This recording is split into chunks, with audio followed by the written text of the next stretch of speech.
I had planned another closing message, but I feel compelled to say what I'm about to say. Now, I risk sounding like a conspiracy theorist, but it's no longer a theory. What I'm about to say is fact. The secret organizations of the world power elite are no longer secret. They have planned and are now leading us into a one-world communist government.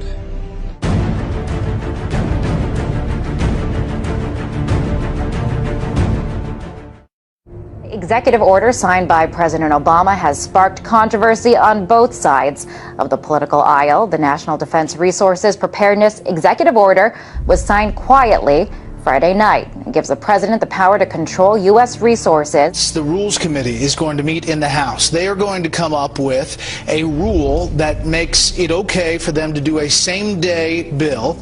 So they'll pass this rule. It's, believe it or not, called martial law. This would give the President of the United States the authority to declare basically martial law during times of peace. There are new disturbing developments out of Washington tonight regarding the president's belief that he has the legal authority to assassinate U.S. citizens.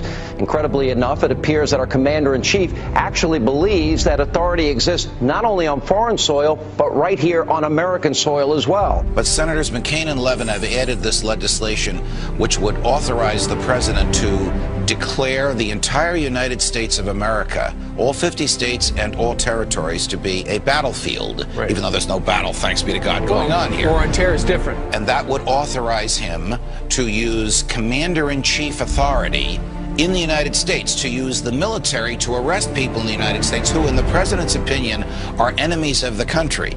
Particularly to hear President Obama claim the power to keep people in prison indefinitely with no charges against them, no conviction, no sentence, just imprisonment. Joining us now is former Secret Service agent Dan Bongino. Dan, thanks a lot for joining us. What do you mean there's no such thing as gun control, only people control? Tell me what that means. Tucker, this is larger ideological ploy by this administration. They're not being authentic with America, whether it's the sequester, healthcare, or the gun control issue. What they do is they manipulate an emotional crisis, a national emotional crisis, to further an ideological agenda which involves the evaporation, the slow disintegration of your civil rights, your liberties, your ability to live and let live. And it's a disturbing pattern that, frankly, is really starting to get under my skin. The US is funneling money into tracking systems that are threatening to make the very concept of privacy a thing of the past. It could mean people's every move being used against them to keep them under surveillance. The information age was an era nearly everybody embraced. But today's surveillance age, experts say, is a reality almost no one can escape. David, why does the DHS need 450 million hollow point bullets? That kind of ammo that they purchased from ATK, hollow point ammunition, as you had explained, it's designed to, tear through human flesh and then expand. It's designed to kill people. This is not the optimal kind of ammo you would buy for target practice. It's more expensive and it's more precise. Do you think this is a sign that they're preparing for some sort of mass civil unrest? So they have an open bid right now, DHS, for even more ammunition, for 175 million rounds of .223 caliber rifle ammo. It's almost identical to the ammunition used by NATO peacekeeping forces. So that's very interesting. Are they planning on some kind of widespread economic unrest in the U.S. that would require NATO forces to help us out? $500 million in surplus military weaponry from the Pentagon, which is authorized through the Pentagon's 1033 program.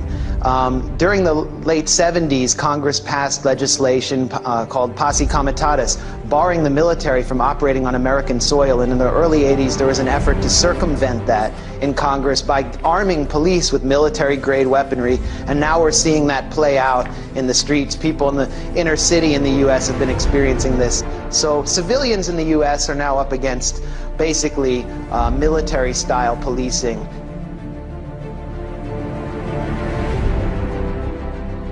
The battle against terrorism involves all of us.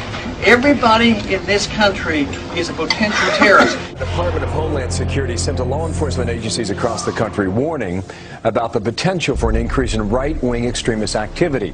It warns about groups and individuals dedicated to single issues like abortion, immigration, and gun rights. Tonight, our focus is on every American's right to freedom of expression and freedom of religion. It's the Christians who are under siege by government officials and anti-religion groups who think Christmas and Christianity have no business in the public arena.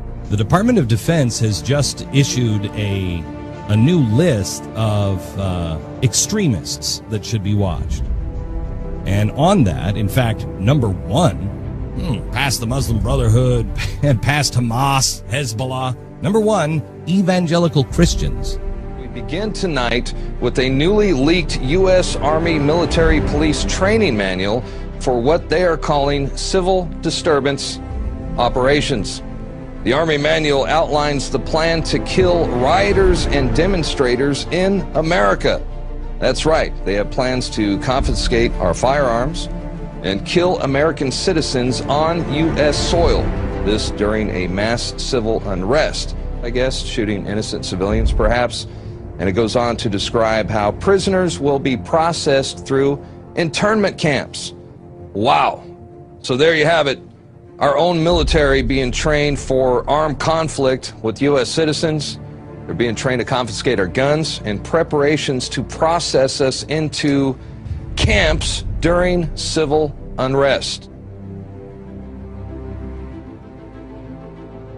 A pretty scary scene along the Chicago River turns out to be a military training exercise. There was nothing routine that folks reported about seeing the jarring as they witnessed the jarring scene of at least 3 Black Hawk helicopters flying at times in close order formation. Just in, a military drill in downtown Miami, complete with these Black Hawk helicopters, elite soldiers, and police officers swarming the street.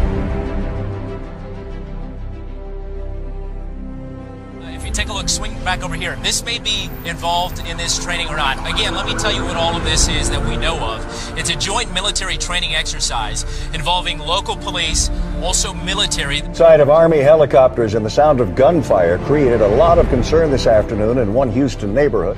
There were armed men in fatigues, plenty of weapons, and what many thought were real live rounds.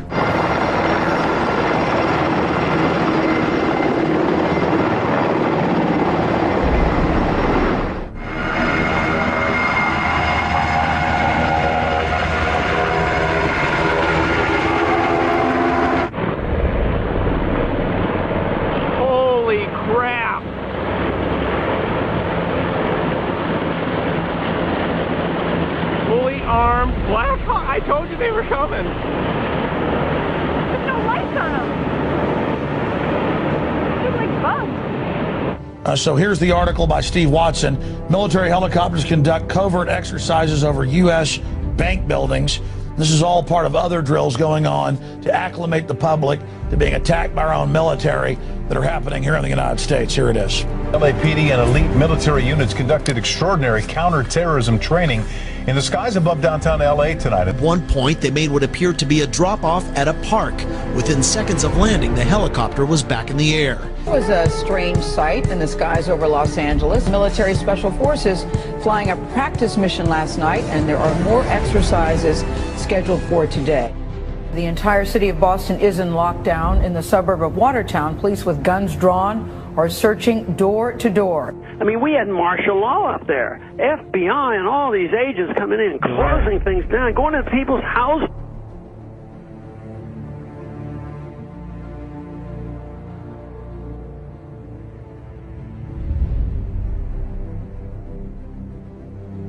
Mr. President, I do want to get right to the news of this week. Sure. The terrorism in Boston. Yeah.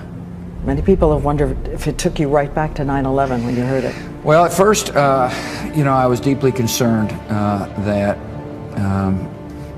there might have been a organized plot. I don't know all the facts. I don't think we all know all the facts, but I was deeply concerned that this could have been, another.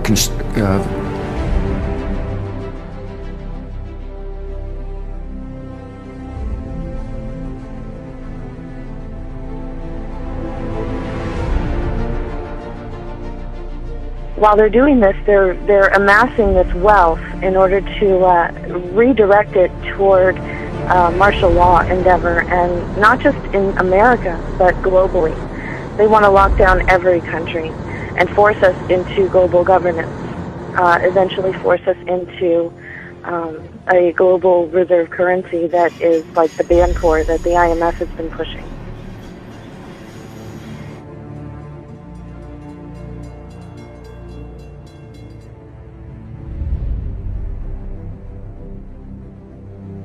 And those people who have been yelling, oh, the UN's going to take over global conspiracy government. theorists.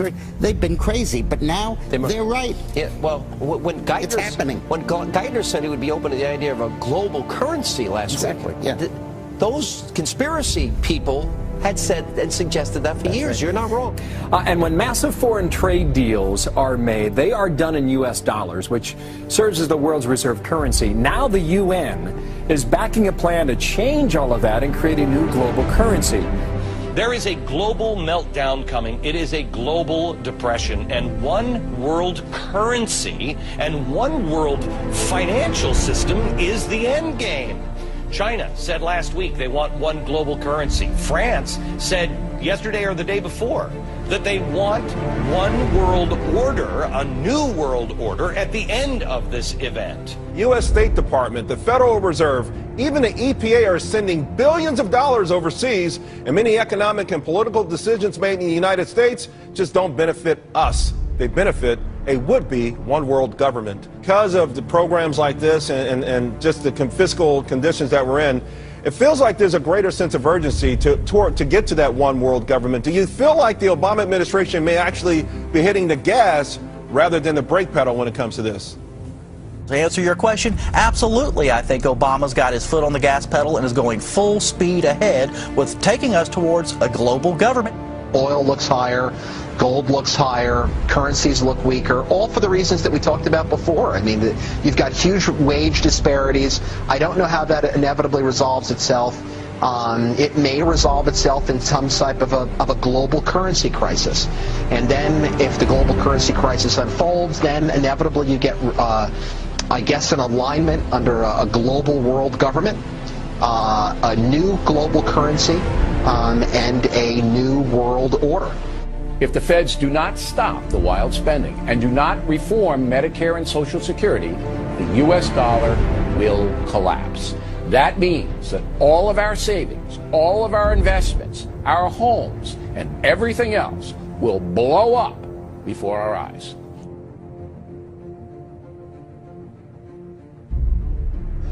This morning on Today's Health, a computer chip that could be implanted under your skin so doctors can quickly access your medical records. Explain to me briefly what the VeriChip is and what it is supposed to do. VeriChip is a tiny miniaturized RFID, or radio frequency identification microchip. It's 11 millimeters by 1 millimeter. It's about the size of a grain of rice. Well, we've got one sitting there by a penny to give us a little perspective of the size. Very Correct. Tiny. You implant it under the skin how? It gets injected, just like getting a shot of penicillin or any medicine that you would get in a doctor's office.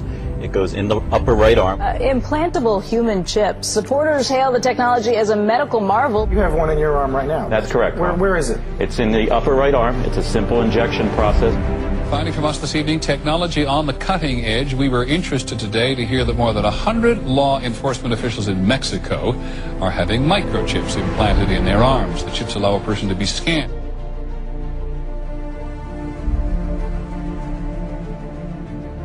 The ultimate goal that these people have in mind is the goal to create a one world government run by the banking industry, run by the bankers. The whole agenda is to create a one world government where everybody has an RFID chip implanted in them.